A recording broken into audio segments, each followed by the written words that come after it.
తప్పు చేసి ఇది ముట్టవో నీ జీవితం నష్టమైపోతుంది. ఇదిగో సంఘంలోని ఎంతమంది నష్టమైపోయారు. ఎందుకంటే భయం లేదు, భక్తి లేదు.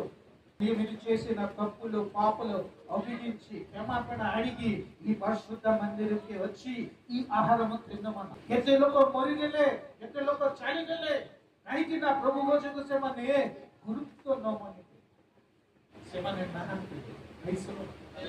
ସେଥିପାଇଁ ମଣ୍ଡଳୀରେ ଆମେ କଣ କରିବାର ଅଛି? ନିଜେ କ୍ଷମା ମାଗିବାର ଅଛି, ପ୍ରାର୍ଥନା କରିବାର ଅଛି।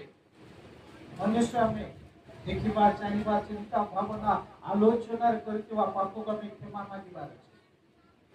ମାଗିକି ଆମେ କଣ କରିବାର ଅଛି? ଏଇଟା ଭୋଜନ କଲେ ଆମେ ଅନନ୍ତ ଜୀବନ। ఈ ఆహారం కాపై అనంత జీవన రాక।